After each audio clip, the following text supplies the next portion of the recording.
de Simone Veil, la philosophe, qui dit quelque chose, je crois, de très vrai, dans son livre L'enracinement qu'elle a écrit pendant la guerre, qui dit qu'on n'est pas des nomades dans l'âme, on a besoin d'être enraciné quelque part. Enraciné, y compris au sens un petit peu abstrait du terme. On n'est pas forcément enraciné dans un territoire. Quand je dis qu'on n'est pas des nomades, on n'est pas des nomades de la pensée non plus. C'est pas forcément un territoire, pas forcément une race, une religion, une communauté. Ça peut être un métier. On peut être enraciné dans une pratique esthétique, on peut être enraciné dans une communauté numérique.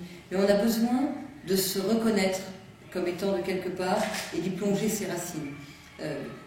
Pour moi, le débat sur l'identité nationale, il vient se loger là.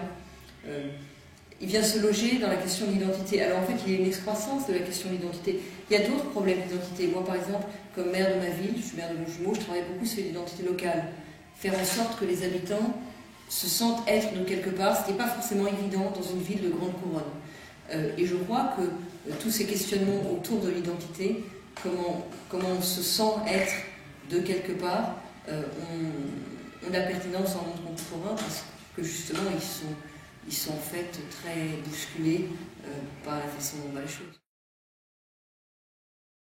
Plusieurs programmes, on a un objectif qui est de faire en sorte que chacun ait l'accès numérique dont il a besoin, en fonction de ses usages, en fonction de ses souhaits.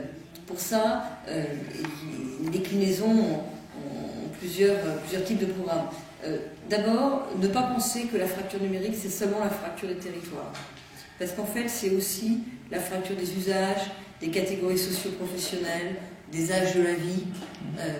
Et moi, je porte une grande attention, par exemple, à ce qu'il n'y ait pas de fracture sociale en matière de numérique. Donc, on développe les offres dans les logements sociaux intégrés au prix du loyer, pour faire en sorte que pour quelques euros de plus, vous ayez le triple play et vous ayez un bon accès. Intégré aux charges, de telle sorte qu'en fait le logement social soit un logement social numérique. Je développe aussi les politiques en direction des publics les plus éloignés du numérique, par exemple les personnes âgées, pour faire en sorte là aussi que chacun se sente concerné, parce que les personnes âgées ne sont pas très pratiquantes du numérique, mais quand elles sont dedans, elles se sentent avec bonheur en fait, ça crée du lien.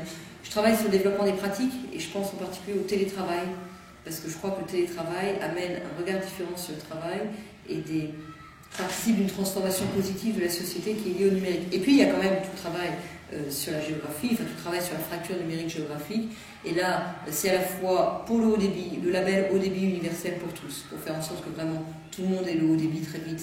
Le label est lancé, on va labelliser début 2010, et donc ce sera l'assurance dans tous les départements dans lesquels un opérateur a obtenu le label qui a une offre de haut débit à moins de 35 € par mois, tout compris. Donc y compris par exemple la location de matériel si l'offre est satellitaire. Ça c'est pour début 2010. Et puis surtout, c'est la montée en débit des territoires et l'avènement du très haut débit. La montée en débit des hauts territoires, on est en consultation à l'ARCEP, il y a différents moyens techniques de faire. Bon, pour le moment, on est en consultation technique. D'ici quelques semaines, je pense qu'on pourra sortir les premières conclusions et les premières propositions. Le très haut débit pour tous, c'est la division du territoire en 3 zones. La zone 1, la plus dense, dans laquelle en fait c'est rentable. Tout ce qu'il faut, c'est qu'on fasse l'encadrement législatif et réglementaire pour que les opérateurs investissent.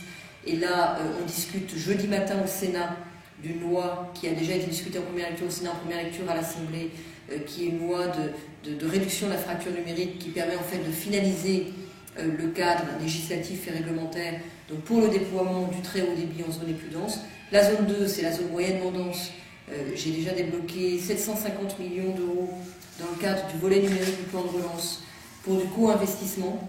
C'est du co-investissement opérateur, État, collectivité territoriale. Et sur cette zone, comme sur la zone la moins dense, on attend les derniers arbitrages sur l'emprunt national qui permettra là aussi dans le cadre de co-investissement d'accélérer le déploiement du très haut débit et de faire en sorte en fait que le très haut débit avance sur tous les territoires du même front, qu'on ne soit pas dans une situation dans laquelle il y aura une priorité aux zones les plus denses, et puis une fois que le plus dense sera fibré, dans 5 ans, on se préoccupe, vous voyez, qu'on fasse en sorte en fait, que chaque territoire qui est différent ait son offre à lui, calibrée pour ses caractéristiques.